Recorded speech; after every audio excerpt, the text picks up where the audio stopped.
여러분 안녕하십니까? 네, 조웅만입니다.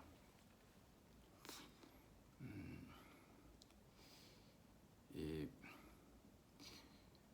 지금 현재 그 미국의 그 지식인층에서는 그 트럼프 대통령과 그 어떤 참모진들 보좌진들이 있죠. 충성도만 높지 사실상 그 지금 코로나 바이러스 팬데믹에 대한 제대로 된 대처를 너무 못하고 있죠. 미국이란 나라 자체에 대해서 상당히 그 부끄러워할 정도로 어떤 글을 읽었는데요.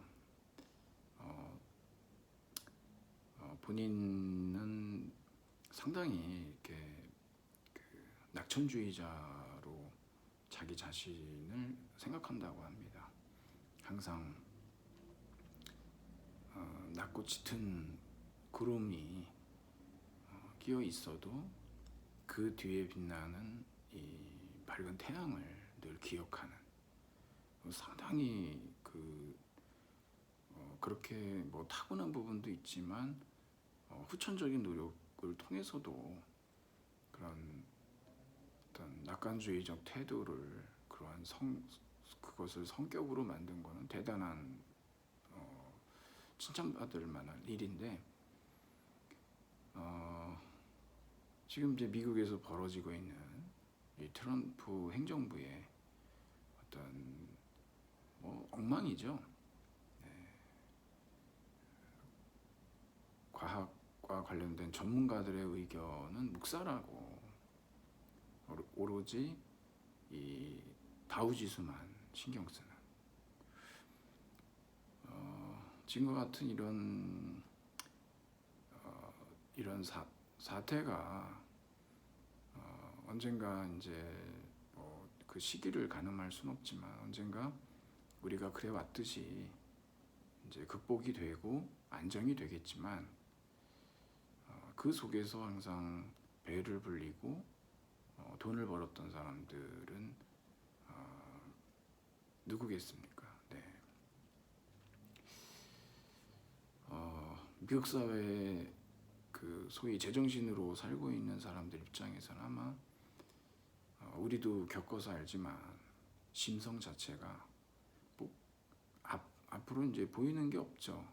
희망적이기보다는 얼마나 더 사람들이 이렇게 이 바이러스 감염으로 인해서 죽게 될지 상당히 암담할 겁니다. 우리보다도 훨씬 더 힘든 우울한 시기를 보내고 있을 것 같습니다. 비교적 우리는 상당히 다행이죠.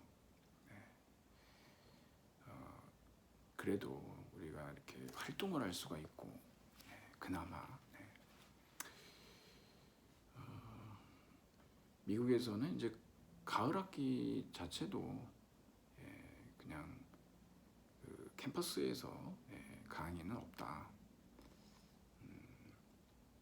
비대면 강의로 가을에도 여전히 그렇게 하겠다고 이미 그 캘리포니아 이 공립대학이 그렇게 선언을 했고 다른 학교들도 또 마찬가지입니다. 그만큼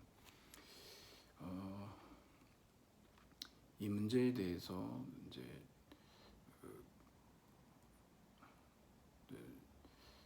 이렇게 들려오는 얘기들을 보면 이게 각국이 그 어떤 리더십의 덫에 빠져가지고 많은 사람들이 이제 고통받는 그러한 국가가 있는 반면에 그래도 비교적 항해를 잘하는 그러한 또 그 리더십이 발휘되는 나라들도 있습니다. 많은 우리의 어떤 그 낡은 편견들을 벗어 던질 때가 된 것 같습니다. 예, 대한민국 참 괜찮은 나라입니다. 예, 우리가 더 나은 미래를 위해서 우리 촛불혁명의 그러한 그 의지를 다져 나아가면 이렇게 달라지는 것 같습니다. 조금씩 조금씩. 네. 자, 여러분 오늘은 그 문명과 억압이라고 하는, 사실 이제 프로이트의 그 책 제목이기도 하지만 사실 이제 에세이의 제목이기도 합니다. 이렇게 문명 속의 불만이라고 이렇게 있는데, 이 책 속에는 뭐 이 문명 속의 불만이라고 하는 이 에세이만 들어있는 것이 아니고 다른 그 에세이들도 많이 들어 있습니다. 이렇게 묶여서 나온 것이죠. 우선 먼저 말씀드리고 싶은 것은, 여러분 여기 이제 프로이트 같은 경우는 우리가 이제 보통 문화와 문명에 대해서 구분짓는 분들도 계신데요. 아무래도 그렇겠죠. 이 문화라고 하는 것은 이제 정신적인 어떤 산물이라고 한다면, 문명은 아무래도 이제 물질적인 그 산물로서 이렇게 구분을 하는 경우들이 있는데, 프로이트는 여기 이제 환상의 미래라고 하는 에세이에서 자신은 문화와 문명을 구분하는 것은 불필요하다고 본다라고 얘기를 하거든요. 그래서 사실 여기 문명 속의 불만이라고 번역을 했지만, 이 쿨투르인데 이거는 그냥 뭐 문화 속의 불만이라고 번역을 해도 틀리지 않습니다. 구분하지 않는다는 거죠. 문화나 문명이라고 하는. 여러분도 뭐 어느 쪽으로 쓰셔도 상관은 없습니다. 프로이트에 한해서는요. 이 속에서 이 내용은 아주 상당히 심플합니다. 그 과정이 이 프로이트가 상당히 글을 잘 씁니다, 여러분. 여러분들이 아마 직접 읽어보신 경우가 있으면 아시겠지만, 생각보다 프로이트가 글재주가 상당히 많고 또 박식합니다. 배울 게 많습니다. 읽다 보면. 우선은 오늘 우리는 이 문명과 억압에 대해서 살펴보는데, 이 본능의 욕구와 문명의 제약 사이에 존재하는 대립 관계가 있습니다. 이게 반비례 관계지 않습니까? 이게 본능의 욕구, 문명의 제약.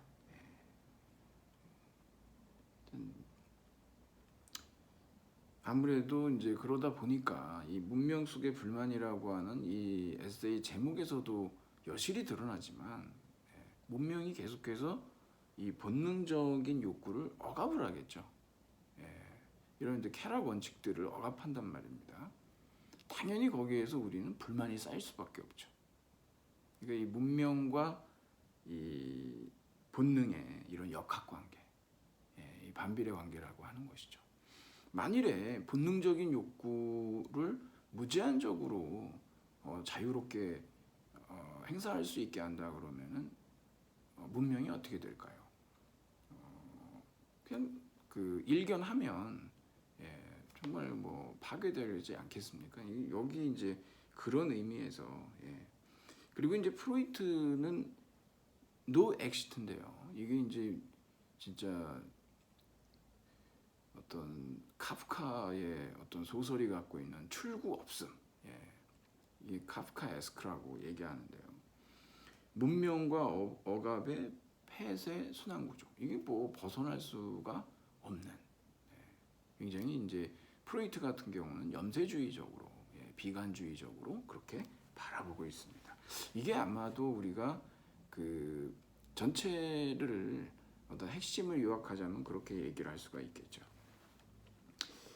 이 프로이트의 이제 이 책을 우리가 좀 살펴보는 것이 이제 당연히 이제 도움이 되고, 그 아래 여러 가지 이제 항목들이 있습니다. 이것들을 우리가 이제 논의하다 보면 결국 이제 이 문명 속의 불만이라고 하는 이 에세이의 전체적인 내용을 우리가 살펴보게 되는 것이죠. 결론은 뭐냐 그러면, 여기 보면 문명 공동체에 대한 정신 분석의 첫걸음을 한번 디뎌보겠다. 여러분, 우리 여러분 중에서 혹시 이런 상담을 받아보신 분이 있으실 텐데요. 여러분 프로이트가 이제 정신의학하고 이제 구분되는 이제 정신분석이라고 하는 그런 분야를 처음 열었죠. 정신분석이라고 하는 것은 정신질환의 증상과 그것을 해소하는 이 대화를 통해서 그러한 어떤 증상이 나타나는데 그 증상의 원인을 찾아가 보면 다 어디에 문제가 있다고 그러냐 그러면 유아기적인 욕망의 좌절들이 있단 말입니다. 그 유아기를 이제 살펴보거든요. 우리가 보통 이제 유아기 얘기를 한다 그러면 보통 이제 구강기, 구순기라고 하죠. 입에다 자꾸 뭐 넣어서 빨고 뭐 이러지 않습니까? 그 다음에 그 항문기, 그 다음에 남근기 뭐 이런 식으로 성기기라고도 얘기합니다. 이 기간을 우리가 보통 이제 유년기 유아기라고 얘기하는데 한 6세 정도까지 되거든요. 이때에 이제 아무래도 오이디푸스 욕구도 있고요. 이런 것들이 또 이제 유아 성욕이라고 하는 것이 있습니다. 비판도 많이 받았지만 이런 부분들에 있어서 이제 아무래도 거기에서 이제 발생하게 되는 유아기적 욕망의 억압들이 있지 않습니까? 이제 그런 것들이 이제 개인의 정신분석 상담에서 이제 많이 논의가 됐었는데 프로이트는 이걸 갖다가 개인에 대한 정신분석이 아니라 이 공동체에 대한 정신분석으로 한번 가져와 본 겁니다. 그러니까 여기도 문명 공동체에 대한 정신분석 이 책이거든요. 그래서 문명 속의 불만 이렇게 얘기하는 건데 지금 미국은 얼마나 지금 미국 사회 전체는 상당히 여러분 엄청난 이제 한쪽에서는 이제 경제를 재개해라 당장 아주 신속하게 이 트럼프 지지자들 아니겠습니까? 이 사람들은 증명되지 않은 그런 어떤 치료법도 마다하지 않고 그냥 이제 추종자들인데 그 한쪽은 이제 그렇게 해서 열라고 이러고 또 한쪽에서는 이제 마스크 써야 된다고 얘기하고 한쪽 안 쓰고 뭐 이런 갈등들이 있는데 사회 자체가 이 대통령이라고 하는 사람의 이 형편없는 리더십으로 인해 가지고 다 어떻게 됐냐 그러면은 정치적으로 완전히 완전히 입장이 나눠져 버린 거죠. 대립과 반목이죠. 언제 어떻게 폭발할지 모르는 불안한 상황들이거든요. 지금 스트레스가 이만저만이 아니겠죠. 한쪽에서는 마스크 쓴 사람을 향해서 욕을 하고 공격 본능을 막 또 이쪽에서 또 제대로 이게 진보 쪽에서도 제대로 리더십을 발휘하지 못하는 것에 대한 여러 가지 이제 어떤 억압들이 작용하지 않겠습니까? 뭐 알 수가 있죠. 아마 우리가 그랬듯이 지금 미국 사회, 미국 공동체도 이런 정신 분석을 해보면 상당히 좀 많이 좀 증상들이 있을 거라는 얘기죠. 그래서 이런 문명 공동체의 병리학적 연구로서 인류 전체의 신경증 이게 이제 억압이 되면 그것이 이제 신경증으로 나온다라고 얘기를 하거든요. 우리가 이제 이 책에서도 첫 번째 이제 이거 같이 읽으면 참 좋은데요. 문명적 성도덕과 현대인의 신경병이라고 그러는데, 그러니까 이 문화가 아무래도 어떤 쾌락 원칙으로서의 어떤 성욕동이라고 하는 것을 끊임없이 억압하죠. 이것을 이제 제대로 해소하지 못하게 되면 이제 그때 이제 신경증이 나온다라고 하는 겁니다. 이게 적절하게 그것을 해소할 수 있어야 되는데 억압이 너무 심해지면 아무래도 이제 예를 들어서 뭐 가입해 있는 단체라든가 또는 이제 그동안에 배워왔던 교육기관이나 뭐 특수한 교육기관에서 대단히 도덕규범에 대한 강한 어떤 준수를 강요하고 늘 거기에 이제 그 교육을 받고 이랬던 사람일수록 상당히 경직된 이제 도덕 원칙들을 가지고 있단 말이에요. 굉장히 억압될 수밖에 없죠.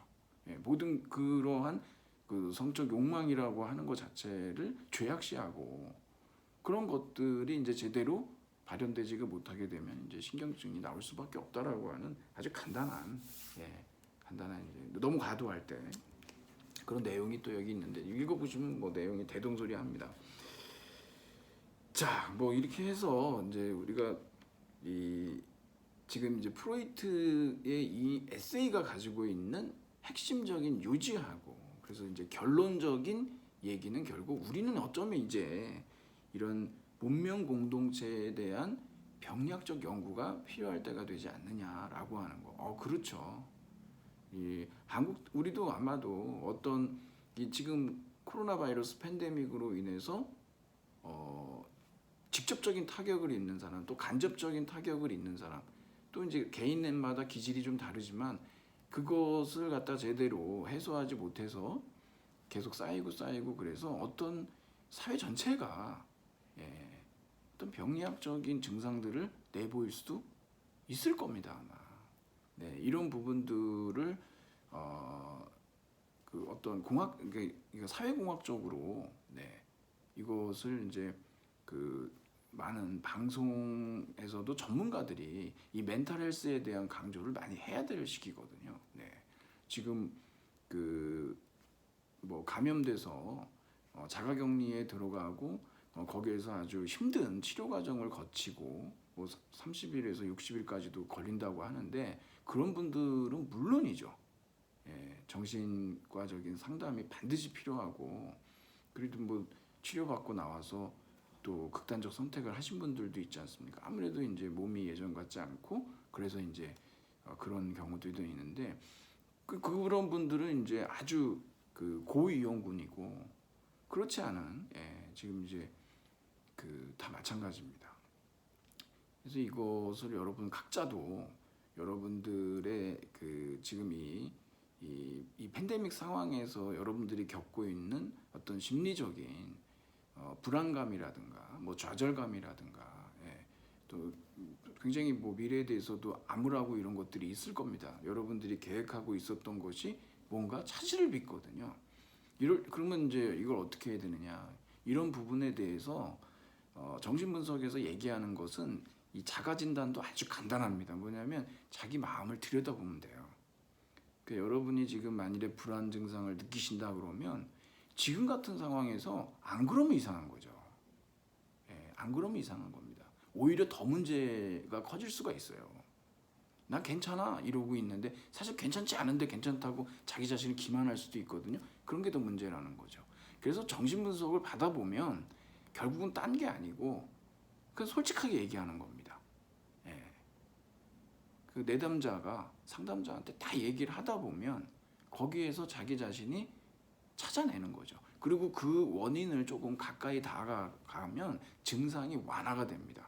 완전히 고쳐질 수는 없지만 완화만 돼도 살만하거든요. 그러니까 여러분들도 계속해서 여러분의 어떤 마음 상태, 심리 상태에 대해서 들여다보세요.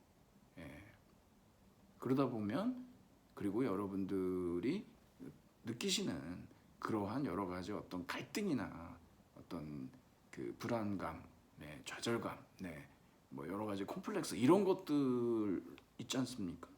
어떤 뭐 유기불안 이런 것도 있을 수 있겠지만 그런 부분에 대해서 자연스럽게 인정할 것을 인정하면 문제가 없습니다. 그런 작업을 계속해서 해야 됩니다. 저 역시 마찬가지예요. 자꾸 이렇게 들여다보면서 스스로를 위안하고 이러면서 이 시기를 정신건강도 챙겨가면서 나아가야지 그냥 뭐 나는 지금 감염되지 않았으니까 근데 사실 우리 몸만 아픈 게 아니라 정신도 아프거든요. 그러니까 둘 다 신경 써야 된다는 겁니다. 특히 이제 우리 정신분석에 대해서 얘기를 하다 보니까 자 그러면 그 먼저 우리가 이 프로이트의 그 전후기 무의식론을 한번 얘기를 해봐야 되는데 여러분 프로이트의 발견 이 사람이 발견한 아주 놀라운 게 뭐냐 그러면 바로 그 무의식이라고 하는 거죠. 프로이트는 무의식의 발견으로 가장 유명한 겁니다. 그 전까지만 해도 뭐 서양의 어떤 그 무슨 철학이든 모든 학문, 형이상학이라고 하는 것들이 항상 의식이 정신이고 정신은 의식이었죠. 무의식이라고 하는 것에 대해서는 사실 인정하지 않았는데 내가 내 마음 잘 모를 때가 있지 않습니까? 그런 거하고 마찬가지로 이 프로이트는 의식이 아닌 것이 있다라고 하는 거죠. 그것이 바로 무의식이라고 하는 것이고, 사실상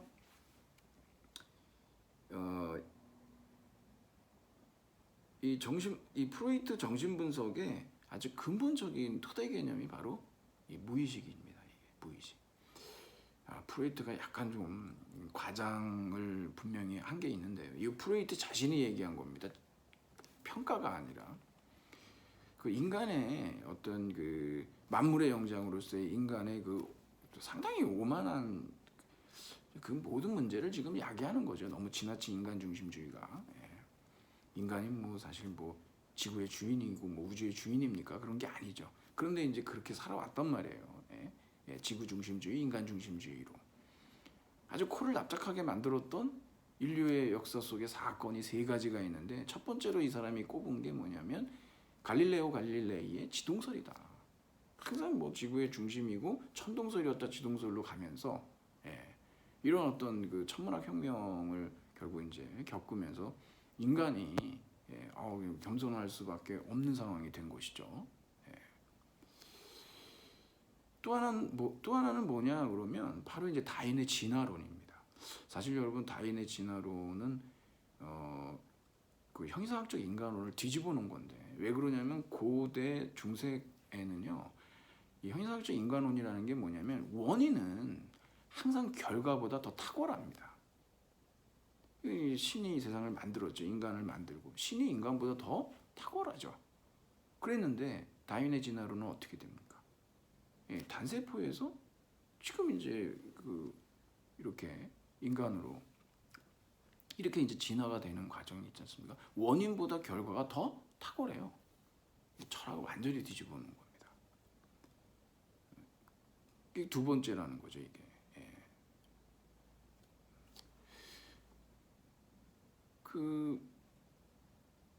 뭐 다윈의 진화론을 보면은 사실 인간 중심주의 무너져 버리죠. 목적론 무너져 버리죠.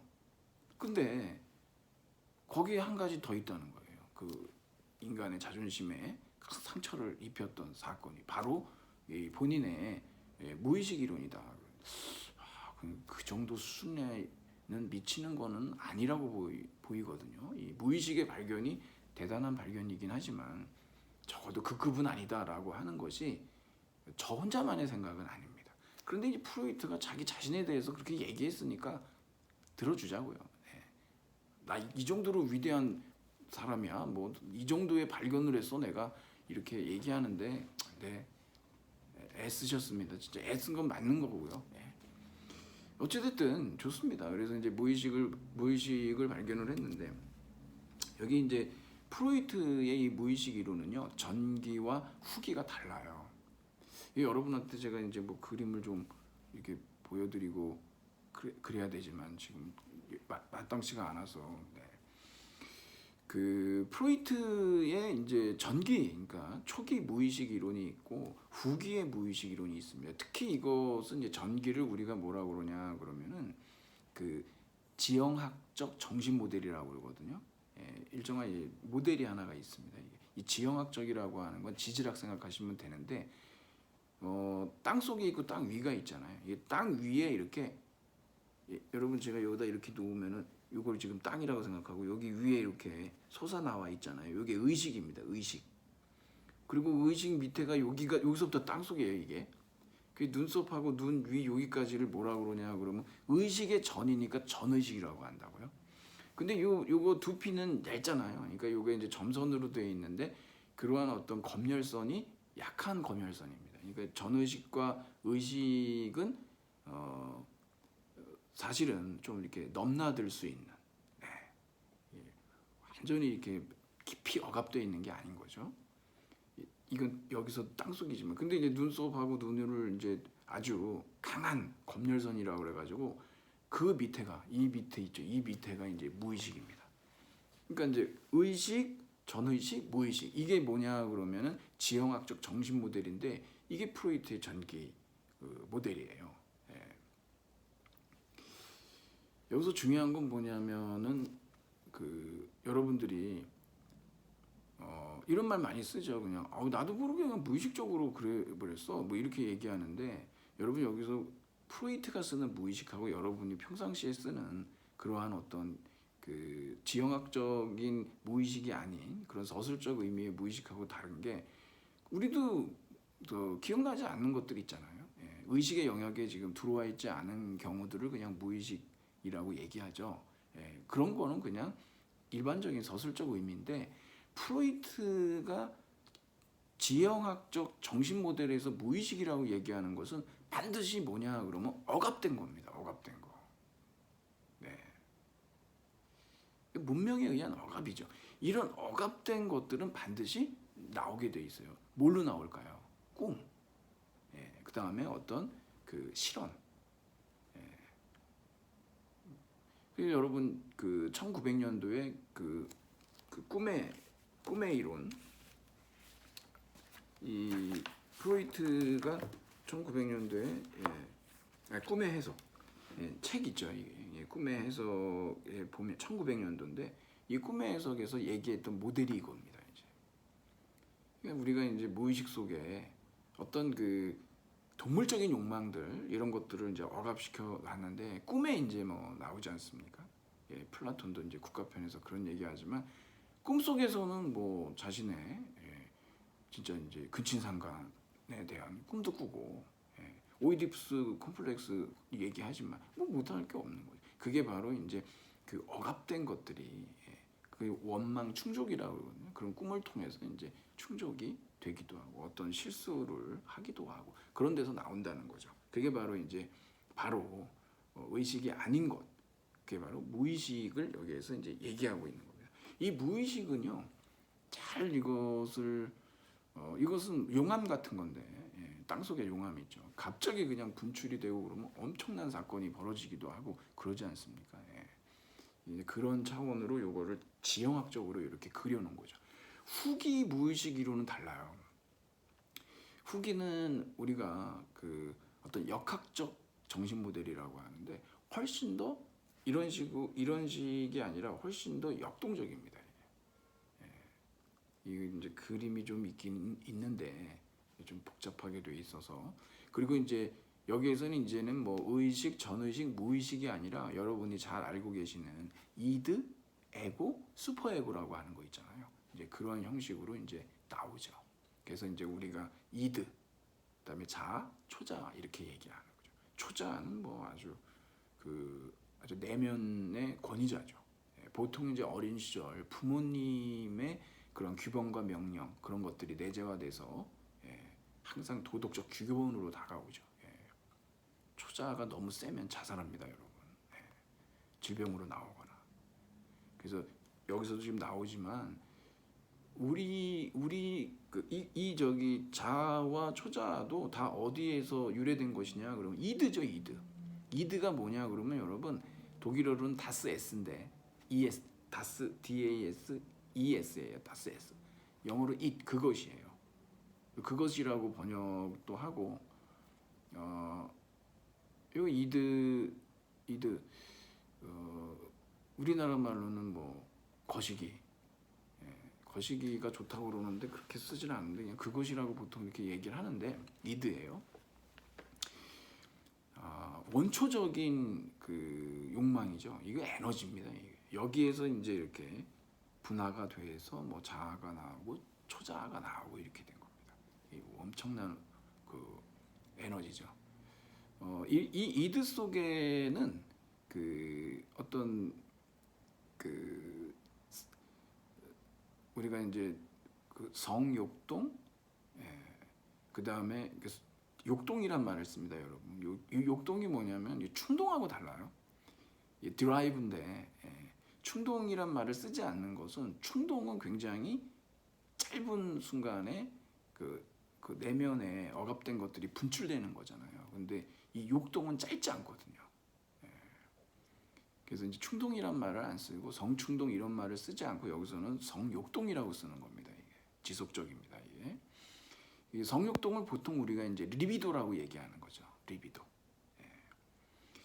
그 여러분 이 성욕동하고 이 성욕 또는 성본능하고 다른데요. 왜 그러냐 그러면은 성적 본능이라고 하는 것은 동물적이고 생물학적인 건데 성욕동이라고 하는 것은 거기에 플러스 뭐냐 그러면 심리적인 차원이 있습니다. 우리가 이제 누구한테 성적인 욕망을 갖는다 하지만 그 속에는 뭐가 들어있냐면 일종의 어떤 그 의미 부여도 있고 성적인 의미 부여도 하고 어떤 환상도 있고, 인간은 그렇다는 거죠. 성욕동은.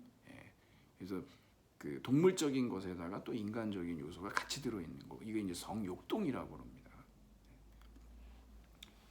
인간이 이제 뭐 아름답다라고 얘기하는 것도 이 성적인 것과 관련이 있는데 그것이 인간이 가지고 있는 어떤 심리적인 요인이라고 하는 겁니다. 근데 이제 이 이드라고 하는 거 있잖아요. 여기에 보면 이제 그러한 어떤 성욕동, 여기에는 그 어떤 그 종족 보존이라고 하는 것에 성욕동이 있고 또 자기 보존 욕동이라고 하는 이제 개체 보존이 있지 않습니까? 그래서 이제 성욕동과 자기 보존의 욕동이 있고 우리가 이제 이것이 초기에는 두 가지가 이제 대립된 걸로. 왜냐하면 성욕동을 무진장 추구해 버리면 여러분 자기 보존이 불가능하겠죠. 이 사회로부터 고립되고 격리되고 뭐 감옥에 갇힐 수가 있는 거 아니겠습니까? 그러니까 이런 성욕동의 쾌락 원칙을 자기 보존 욕동이라고 하는 현실 원칙으로 적절하게 제어해 나가야 되고 하기 때문에 초기 이론에서는 이것이 이제 대립적인 관계였는데 후기로 오면은요. 후기는 쾌락 원리를 넘어서라고 하는 1920년도에 20년 상간으로 낸 책이 있는데 여기에 프로이트가 굉장히 많이 이론이 바뀝니다. 굉장히 이 정신 분석이 과학으로서 인정을 이제 받다가 제1차 세계대전 이후에 프로이트의 어떤 개인적인 그러니까 프로이트의 자식들이 참전을 하고 죽을까봐 이제 굉장히 노심초사하고 그러다가 여기에서 이제 죽음 욕동이라고 하는 비과학적인 그 요인을 끌어와요. 그래서 이제 많은 사람들이 떠나죠. 뭐 아들러도 그렇고 융도 그렇고 그래서 이제 나가서 뭐 따로 학파를 만드는데 어찌됐든 이제 이러한 어떤 비과학적인 요소라고 하는 것을 락강은 이제 다시 받아들여서 프로이트를 시키죠. 근데 여기에 이제 이런 전기에는 성욕동과 자기보존의 욕동이 대립적이었지만 후기에 오면은 이 성욕동과 자기보존의 욕동이 삶의 욕동이라고 그래가지고 에로스, 플라톤의 그 심포지엄에 나오는 그 에로스를 가져와요. 그래서 이거 이제 그 삶의 본능으로서의 에로스입니다. 이게. 그리고 거기에 이제 대립되는 것으로 나오는 게 뭐냐면 죽음 욕동이라는 게 나오죠. 타나토스 있지 않습니까? 죽음의 신. 그래서 에로스와 타나토스 간의 투쟁 이런 식으로 이제 얘기를 하거든요. 근데 이제 전기와 후기가 이렇게 달라집니다. 프로이트의 중기사상도 있습니다. 이 중기사상은 아까 제가 얘기했지만 성욕동 발달론이라고 하는 게 있는데 말씀드렸듯이 뭐 구강기, 그다음에 항문기, 뭐 그다음에 그 성기기, 뭐 그다음에 사춘기 이런 식으로 인간의 욕동이라는 게 계속 달라지죠. 만일에 거기에 이렇게 멈춘다. 특히 여러분 그 항문기 있지 않습니까? 이게 자본주의적 유형의 사람들을 얘기하는데 굉장히 소유욕이 강하고 이번에 이제 성착취물 마찬가지 아닙니까? 이게 지배욕이거든요. 이 사람들은 대부분 그 항문기에 뭔가 이제 그 좌절을 겪거나, 그러니까 프로이트 얘기에 따르면요. 예를 들어서 뭐 그 변을 받는데 뭐 부모님으로부터 제대로 그걸 갈아주질 않거나 뭐 맞았거나 심한 학대를 당했거나 그래가지고 이제 머릿속에 이제 남는 경우들이 있을 거란 말이죠. 그런 것들이 결국 이제 그 성인이 돼서 이런 어떤 그 아주 이 착취적인 성적 취향을 갖는 문제죠. 이게 반사회적이고 프로이트의 이론에 따르면 그렇습니다. 그것만으로 얘기할 수는 없겠지만 적어도 그런 차원으로 우리가 한번 뭐 조사해 보면 그런 어떤 어린 시절에 그런 학대하고 연관되는 부분들도 찾을 수 있지 않겠는가. 예. 자, 하여튼 그런데 여러분 이드에서 다 나왔다고 그랬죠. 예. 이 에고라고 하는 건 현실 원칙이죠. 예. 자아 심리학에서 늘 얘기하지만 뭐 이게 이제 균형을 잡아야겠죠. 그런데 이제 이드라고 하는 것은 그러한 성욕동도 있으면서, 그러니까 어떤 삶의 본능도 있으면서 동시에 모두 있냐 그러면 해탈 원칙이라고 하는 게 있는데, 그냥 무기물로 돌아가고 싶은 그러한 죽음 욕동도 이드 속에 들어 있습니다. 이 죽음 욕동을 가지고 들어온 것은 프로이트 개인사와 관련이 있어요. 네. 또 여하튼 이제 우리가 그렇게 이게 굉장히 길어졌는데 하여튼 프로이트의 이 전후기 무의식론은 그렇습니다. 제가 이제 여러분한테 책 하나를 여러분 이미 알고 계시죠? 이 대중문화의 힘입니다. 지킬 박사와 하이드 씨 있지 않습니까? 여기 이제 지킬 박사와 하이드 씨가 이렇게 있는데, 이 보물섬을 쓴 저자이기도 한 스티븐슨의 작품인데요. 사실 이 프로이트의 문명 속의 불만이 1930년도에 나왔지만 나오기도 훨씬 전에 이미 이 책에서 지킬 박사와 하이드 씨, 이 지킬 박사가요 아주 풍채도 좋고 대단히 도덕적으로 살았던, 그러면서 아주 인자한 의사입니다, 이 사람이. 근데 이 본인도 얘기하지만 자기한테 좀 인간적인 흠이 있어요. 뭐냐면 남보다 어떠냐 그러면 조금 그런 강한 그런 어떤 욕망이 있죠. 이 사람이 이 약을 통해 가지고 이 선과 악을 나누듯이 지킬 박사 속에 들어있는 이런 악 있지 않습니까? 이게 하이드스인데, 이 약을 먹고 이제 분리했다가 다시 또 지킬로 돌아오는 회복제하고 이런 걸 쓰다가 이제 문제가 생기는데, 이 하이드 씨로, 이 악의 화신이죠. 하이드 씨로 전환이 됐을 때, 변화가 됐을 때, 변신이 됐을 때 강간하고 죽이거든요. 이게 바로 뭐냐 그러면 성욕동과 공격욕동이라는 거예요. 인간에게 이제 공격 본능이라는 게 있지 않습니까? 이걸 어떻게 잘 제어하고 조절할 것이냐가 문제인데, 이 프로이트도 도대체 왜 사람들은 전쟁을 할까? 그래서 이제 공격욕동이라고 하는 것을 이제 인간의 이 본성 속에서 이제 찾아냈고, 그게 이제 죽음 욕동이죠. 그래서 여기 이제 하이드 씨, 지킬 박사와 하이드 씨, 이게 바로 이제 인간의 이중자, 이미 선취했던 겁니다. 그리고 빅토리아 시대의 작품인데, 빅토리아 시대는 어떤 시대인가요? 아주 엄격한 도덕 원칙들을 주장했습니다. 꼭 그런 겉으로는 그러지만 꼭 뒤로는 어떻습니까? 매춘이 성행을 하죠. 본래 여러분 인간이라는 존재가요, 제가 이렇게 일반화할 수는 없지만 보통 이렇게 범죄자들 잡히면 전혀 문제 없고 오히려 성실하고 봉사활동하고 이랬던 사람들이 나중에 뒤돌아서 보면은 이건 상상할 수 없는 범죄자예요. 깜짝 놀라죠 우리가. 그러니까 여러분 너무 위선적으로 살 필요가 없어요. 인간은 그냥 두 가지 면을 다 가지고 있지 않습니까? 그냥 받아들이고 너무 지나치게 경직된 도덕적 규범을 지키려고 할 필요도 없고, 그렇다고 그냥 쾌락 원칙에 충실해서 오로지 그냥 퇴폐와 타락과 향락으로 가는 것도 웃기는 겁니다. 이것도 적절하게 양쪽을 마치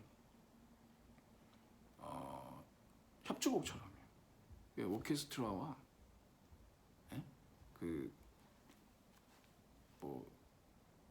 독주 악기자처럼 좀 이렇게 경쟁도 하고 협력도 하고 그러면서 나가야지, 너무 뭐 억압해야 되고 안 되고 이런 식으로 하다 보면 오히려 문제가 생기는 거죠. 지금 지킬 박사도 그렇습니다. 원래는 뭐 9대 1이었는데 나중에 역전이 돼버려요. 그래서 결국 자살하죠. 한번 여러분이 지킬 박사와 하듯이 한 번도 여러분이 읽어보지 않으셨을 겁니다. 아마 어찌 보면. 하지만 우리는 다 알죠. 뭐 뮤지컬, 뭐 영화 안 읽어도 아는 책입니다. 우리가 사실. 근데 이거 읽어보면은요, 재밌는 얘기도 많이 이 속에 들어있고 또 그런 데서 알 수 없는 그런 내용들이 또 들어 있습니다. 어떤 그 법과 제도를 넘어서려고 하는 인간의 본능적인 욕구, 또 문명의 본능적인 억압, 이 관계. 여기 이제 그 들어있는 내용을 제가 이제 여러분께 말씀드린 건데, 문명은 본능적으로 억압하려고 그러고, 우리의 어떤 성적 욕망이라고 하는 것은 본능적으로 법과 제도를 넘어서려고 하죠. 이걸 어떻게 이 역학관계를 어떻게 풀어갈 거냐, 잘 푸셔야 됩니다. 잘 풀면은 뭐 문제가 없어요. 오히려 빅토리아 시대처럼 그런 위선, 그 속에는 더 진짜 냄새나는 그런 그 사회였거든요. 그러니까 이게 사실은 그 시대의 작품인 거죠. 겉으로는 지킬 박사입니다. 사람들 고쳐주는 아주 인자한 그러한 피지션이지만, 밤이면 밤거리를 헤매면서 강간과 살인을 저지르는 그런 범죄자죠. 그 시대가 그랬다는 거죠. 하여튼 여러분 그렇게 보시고, 자 그러면 여러분 그 2번부터 과거의 모든 것은 보존되는가, 이 얘기를 이제 왜 하냐면요, 이 프로이트가 여기 책에서 처음에 자기의 친구가 편지를 보냈는데 종교에 대한 얘기를 해요. 자기는 망망대해 같은 느낌이라는 게 있다. 아마도 그것이 종교적 감정의 원천이 아니겠냐. 여전히 이 사람은 이제 그 종교에 대한 확신이 있었던 거예요. 근데 프로이트가 사실은 그 환상의 미래라고 하는 책에서 종교를 굉장히 부정적으로 힐난하거든요. 프로이트에게 종교란 무엇이냐 그러면 집단 망상입니다. 환상이라는 거죠. 그래서 그 망망대해 같은 느낌, 그게 뭔 줄 아냐. 그래서 이제 프로이트가 그 소절로 1절부터 8절까지가 안에 있어요. 그래서 이제 1절에 이제 그 친구의 편지에 대해서 얘기하고 그러면서 결국 그 종교의 원천은 그 어린 시절 유아 있지 않습니까? 유아의 무기력함과 아무것도 할 수가 없잖아요, 자기가. 그러면서 강한 아버지에 대한 동경이 있죠. 그게 이제 신의, 그래서 프로젝션 시어리라는 거, 투사이론.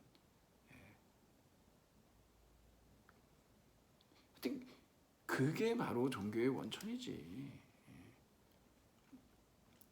이 사람은 이제 환상이라고 보는 겁니다. 이제 종교 자체를 갖다가 일종의 이제 종교 비판이라고 볼 수가 있어요. 여러분도 그러면서 이제 과거의 모든 것이 보존되는가 그랬는데, 이거는 이제 그 로마 있지 않습니까? 이 그 어떤 로마 그 도시가 새로운 건축물이 올라오고 뭐 그러다도 그 밑에 이제 또 어떻게 뭐 건물 지려고 하다 보면은 이제 유물이 발견되고 유적지가 발견되고 그러지 않습니까? 그런 것처럼 그런 도시들도 어찌됐든 뭐 파괴되고 불타고 뭐 이런 것들이 있지만, 그래도 이제 유물로 이렇게 남아 있듯이 인간의 정신적인 삶이라고 하는 것들도 그렇게 보존되지 않겠느냐, 뭐 이런 얘기를 가설을 얘기하는데, 하지만 반드시 보존된다는 건 아니고요. 어떤 것들은 정말 불타서 없어져 버린 것도 있을 수 있잖아요. 그런 비유를 드는 겁니다. 많이 보존이 되지만 반드시 보존되는 것은 아니고, 어떤 것들은 아예 상실돼서 기억에 있지 않는 것들도 있을 수 있다. 뭐 이런 얘기를 여기서 또 하는 것이죠. 자, 그래서 그렇죠. 종교적 태도의 기호는 유아기의 무력감 그리고 아버지에 대한 동경, 그것이다. 이 사람이 이제 그 종교에 대한 뭐 종교 비판, 있죠. 그리고 네 번째로 가보면 이제 그 인간이 이제 세 가지 이 고통 완화제라고 그럴까요? 고통을 완화하는 수단이 있다라는 얘기를 이제 해요. 여기에 이제 종교도 속하냐, 막 이런 얘기를 하느라고 이제 얘기하는 건데, 여기 이제 편향이라고 나오고 대리만족이라고 마취제가 있는데, 여러분들은 인간의 삶은 고통 없는 삶은 없죠. 그렇지만 여러분만 고통당하는 건 아니라는 거, 위로를 받으십시오. 인간의 보편적인 인간의 조건이죠. 고통받지 않는 사람은 없습니다. 여러분은 그럴 때 어떻게 하시나요? 이 중에 하나 있지 않을까요? 여기 편향이라고 하는 것은 이렇게까지 번역해야 되나 모르겠는데 좀 기분 전환입니다. 기분 전환. 디스트랙션이라 해가지고 여러분들이 이제 막 어떤 거에 신경 쓰면 고통스럽잖아요. 그러면 이제 다른 걸로 좀 생각을 바꿔보는 거죠. 옛날에 어떤 좋았던 추억이라든가 뭐 사진도 좀 보고 뭐 옛날에 받았던 상장 뭐 여러 가지가 있을 수 있겠죠. 영상도 이렇게 보고. 그리고 이제 대리만족은 뭐냐면은 그 예술 작품 있지 않습니까? 뭐 그런 걸 통해 가지고 음악을 듣는다든가 일종의 이런 것들은 어떤 서블리메이션이라 그래가지고 어떤 승화된 그 욕망의 승화가 결국은 이제 예술이죠. 어떤 뭐 철학도 있고 그리고 마취제가 있는데 이건 뭐 술이나 마약 같은 거 행복을 추구하기 위한 어떤 화학적인 방법을 좀 사용해 보는 것이죠. 뭐 다 일리가 있습니다. 우리가 이제 좀 우울하고 고통받을 때 뭐 음악회를 간다든가 아니면 영화나 연극을 보러 가기도 하고 또는 아예 그냥 그거하고는 달리 다른 일에 신경을 쓰는데 여기에 보면 이제 깡띠드 얘기가 나오는데 볼테르의 아주 유명한 대표적인 철학 소설인데요. 이 깡띠드는 불어로 이제 순진한 이런 뜻입니다. 사실은 이 깡띠드의 얘기는 그 라이프니츠의 변신론을 그대로 이제 여기다 쓴 건데 베스트 파서블 월드라 그래가지고 이 세상은 존재하는 세계 중에 가장 최선의 세계다 이런 주장을 하면서 결국은 이제 라이프니츠의 변신론이죠. 신은 뭐 이 세상의 악도 다 결국에 뭐 선을 위한 수단이다 이렇게 얘기하는 내용들이 있습니다. 이게 거기에 보면 뭐라고 그러냐면 마지막에 우리는 우리의 정원을 가꿔야 된다라는 얘기가 있는데 기분 전환은 어떨 게 제일 좋냐 그러면 여러분 머리가 복잡하죠. 그럴 때는 몸을 움직이시면 됩니다. 뭐 밭을 메거나 아니면 달리기를 한다든가 그러면은 훨씬 낫습니다. 그래서 머리에 신경 쓰는 게 많을 때는 몸을 움직여야 돼요. 그러면 아주 좋습니다. 그런 얘기들을 조금 해요. 여기서 그러면서 이제 프로이트가 여기에서 저는 요거를 따로 빼서 프로이트의 행복론이라고도 얘기할 수가 있는데 행복에 관한 이제 프로이트 연구가 있는데 이거 개인의 리비도 경제학이다 그러는데 여러분 리비도 아까 얘기했지만 성욕동이에요. 이걸 경제학이라고 표현하죠, 여러분. 그러니까 이게 일종의 이 리비도가 힘이지 않습니까? 이게 엄청난 에너지거든요. 이거를 잘 사용해야 된다는 거예요. 이 프로이트가 플라톤의 국가편에 나오는 내용을 앞쪽에 이제 에세이에서 아까 이제 문명적 성도덕과 뭐 현대인의 신경증 있잖아요. 거기서도 나오는 게 뭐냐면 댐 얘기가 나오는데 이 국가편에 나오는 거거든요. 여러분 댐을 갖다가 계속 그 물줄기를 막아놔 보세요. 이번에도 지금 미국 뭐 홍수 때문에 댐이 터졌는데 댐이 터지거나 아니면 옆으로 다른 데가 터져버릴 수가 있는 거죠. 계속 성욕동을 주구장창 억압해버리면 어딘가에 문제가 생긴다는 거예요. 정신적으로 신경증으로 온다든가 아니면 뭐 몸이 아픈다든가 정신 신체증이라고 그러거든요. 몸이 아프다든가 굉장히 무시하면 안 됩니다. 이런 것들이 진짜로. 그러니까 행복은 바로 리비도 경제학이다라고 얘기하는 거죠. 여러분들이 쾌락 원칙과 현실 원칙을 잘 조화롭게 추구할 수 있어야 됩니다. 제가 이거 하나 말씀을 드려야 되겠네. 여러분이 이 위대한 프로이트도요. 제가 여러분한테 같이 읽고 싶어가지고 이건 좀 읽어드려야 되겠어요. 이거 뭐라고 나오냐 그러면 현대 사회를 지배하고 있는 문명적 성도덕의 특징은 남자들의 성상할에 맞추어 여자들에게 이런저런 요구가 가해지고 일부 일처제의 혼인 관계를 떠난 성교는 모두 금지된다는 것이다. 이런 좀 이 시대에 억압이 있었단 말이에요. 그러나 남성과 여성의 태생적 차이를 생각하면 남성의 외도를 좀 더 너그럽게 받아들일 필요가 있으며 따라서 남성 쪽에 유리한 이중 윤리를 수용할 필요가 있다. 어떻습니까, 여러분? 프로이트 뭡니까 이 사람? 이 가부장적 사회에서 그대로 이제 세례를 받은 거죠. 맞습니다. 그러니까 남자는 원래 그렇대요. 원래가 어디 있습니까, 원래가? 여러분한테 읽어드리려고 제가 이게 이제 문명적 성도덕과 현대인의 신경병인데.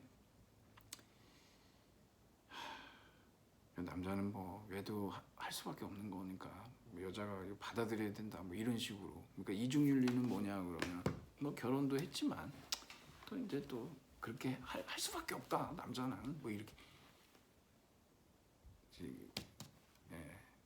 확실히 시대 차이가 있죠. 역사적인 겁니다 이런 게. 우리가 이해해야죠. 프로이트가 이게 가부장제 사회에 너무 익숙해 있었기 때문에 그런 부분이 굉장히 많이 나오죠. 오이디푸스 욕구도 그러고 비판적으로 읽으면 됩니다. 저 여러분한테 그냥 소개해 드리느라고.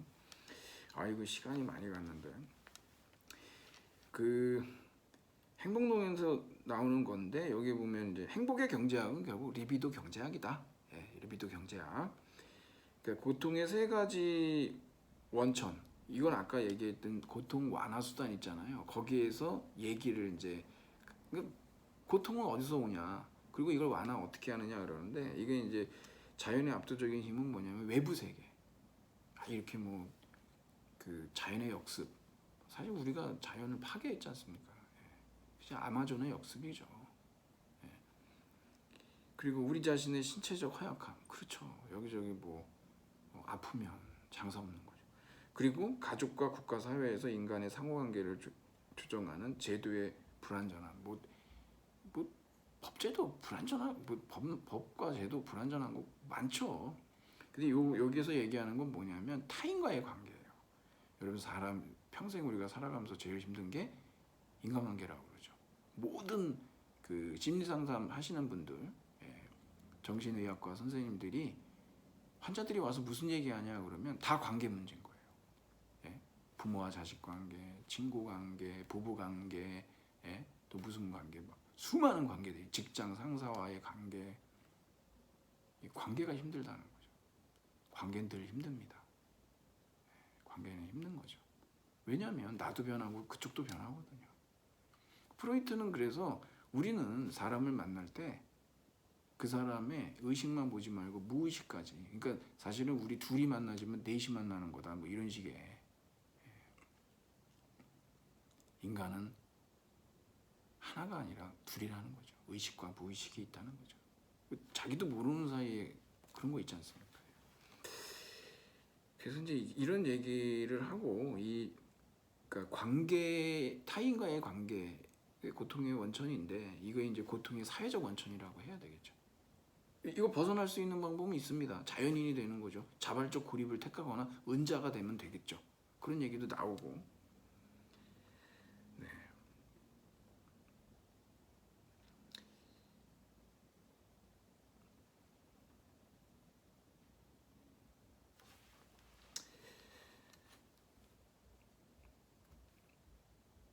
그래서 이제 다음으로 이제 또 넘어가 보면 이 문명의 여러 특징이 있는데, 여러분 문명이라고 하는 것은 규제와 성취의 총합이다. 문명이라고 하는 거. 그래서 이제 문명의 여러 특징 중에 문명의 특징들이 있는데 이 과학기술을 통한 자연지배, 고도의 정신작용으로서의 종교나 철학체계. 이거 아까 뭐라고 그랬죠? 이게 이제 승화돼서 나오는 겁니다.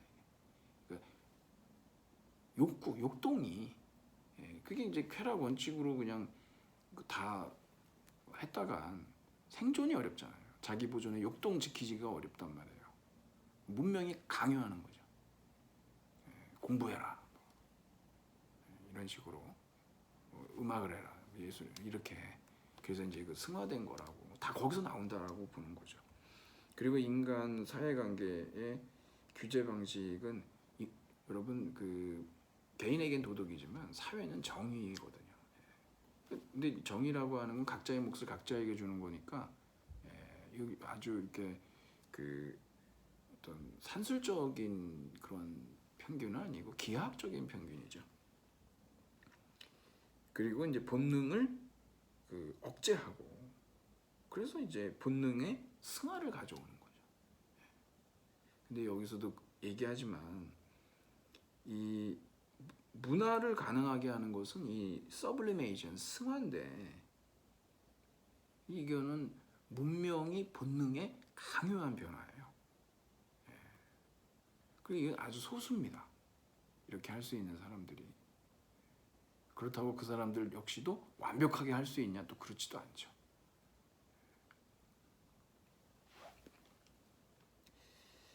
자, 그리고 이제 거기 보면은 불만의 그 원인으로 여러분 여기 불만이라고 하는 건 불쾌라고도 얘기하고 근데 문명 속에 불만 있잖아요. 디스컨텐츠라고 하는 거 쌓이죠. 이게 자꾸 억압을 하니까. 그러니까 이게 문명 여기 이제 불만의 원인이 그 성욕의 제한. 그다음에 이게 또 좌절. 또 공격 본능을 이제 단념시키죠. 여러분 그냥 뭐 내버려 두면은 인간은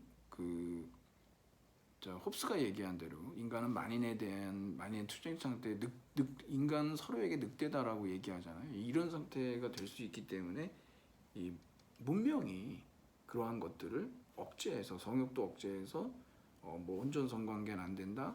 결혼하고 났을 때는 부부간에 그 자녀 출산과 관련돼서 그 어떤 생식과 관련돼서만 성관계를 가져야 된다는 주장도 하고 또 그거 외에는 뭐 결혼 관계 외에 다른 그 사랑은 안 된다 뭐 이런 식의 규제들이 있잖아요. 그러니까 이제 굉장히 그 욕망이 성욕동이 이제 억압이 될 수밖에 없는 것이고 그게 이제 문명이 만드는 거잖아요. 심지어는 이제 뭐 동성애 뭐 어떻고 동성애 합법화 안 되고 뭐 이런 식으로 해서 법과 제도가 또 그런 걸 또 억압하기도 하고 그렇다는 거죠.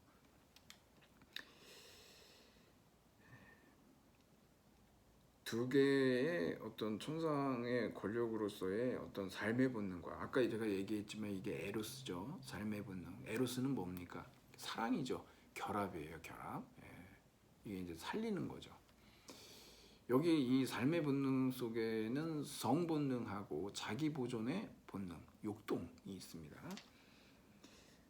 그리고 여기에 이제 타나토스, 이게 죽음 본능인데 이 두 가지, 그러니까 에로스와 타나토스 간의 이 투쟁, 이것으로 사실은 이 책을 요약할 수가 있습니다. 이 문명 속의 불만이라고 하는 게, 이 속에서 얘기하는 것이 바로 이제 그거죠.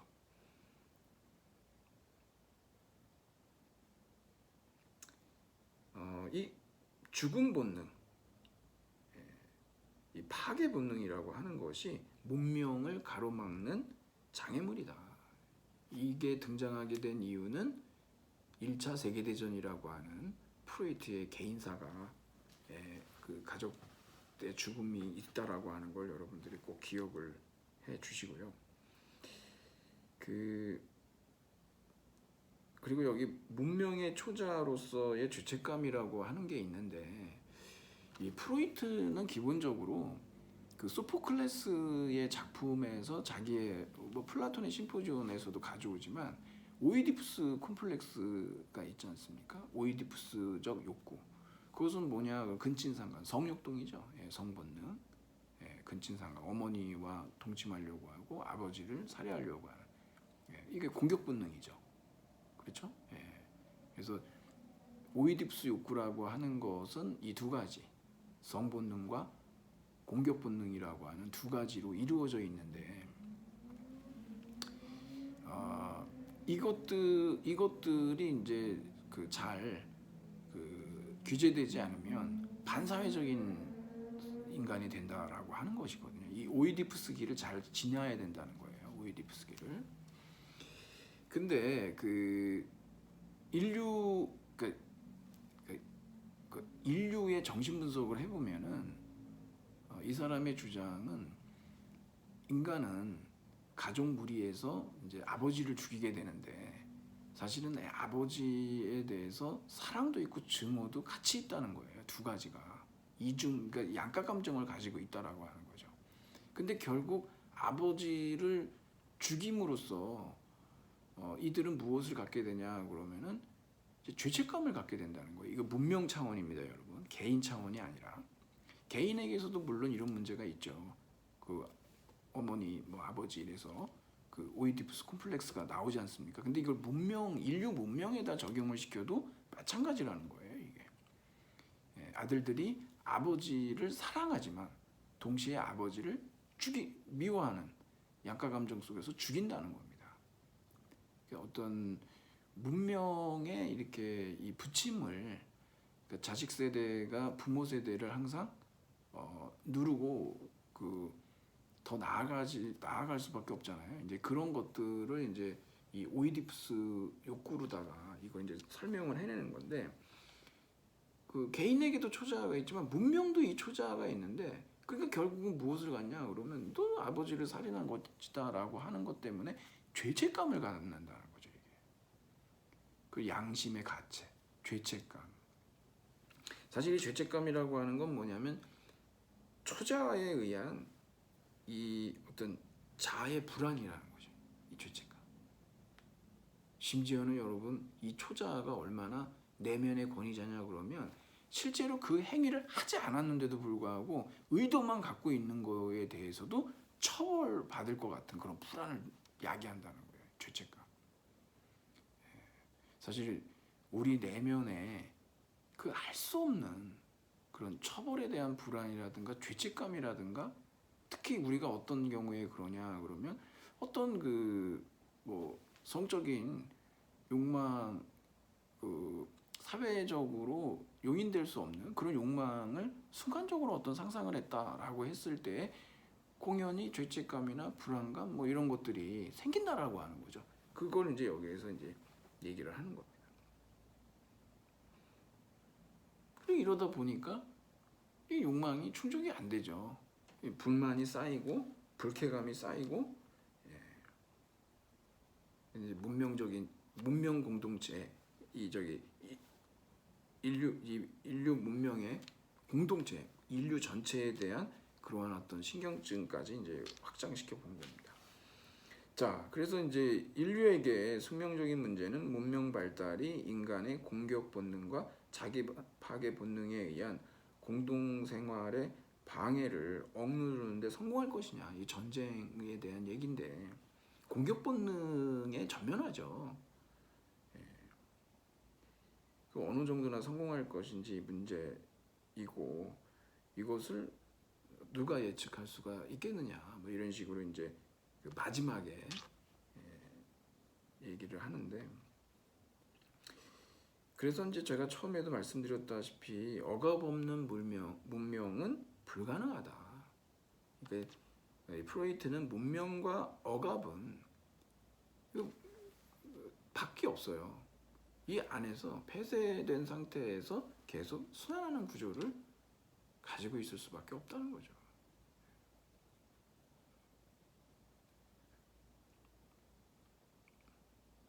결국은 인간이 갖고 있는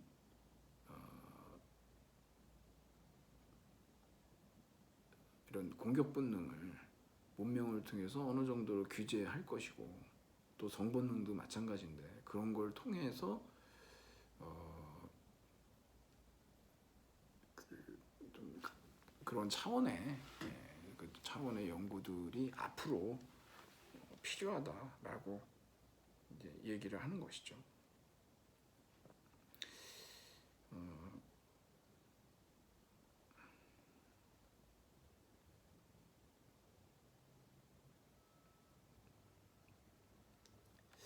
네, 뭐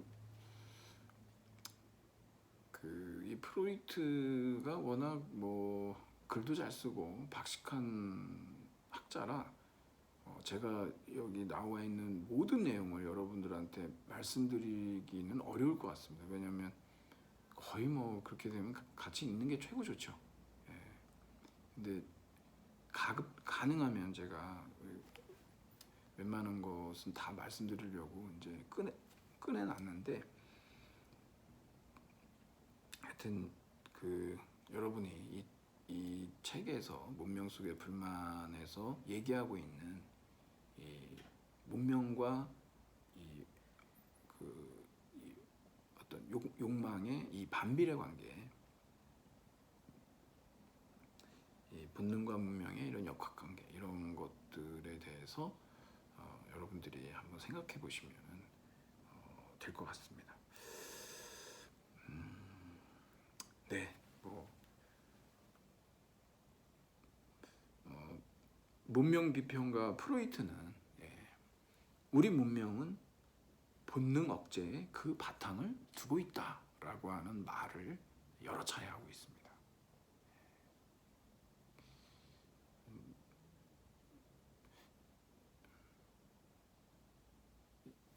이것을 어떻게 조화롭게 조절해 나갈 것인지, 이것이 아마도 이제 문명 공동체 정신 분석에 있어서 상당히 중요하리라고 생각이 됩니다. 네. 오늘은 여기까지 하도록 하겠습니다. 네. 여러분 장시간 수고 많으셨습니다. 네, 감사합니다.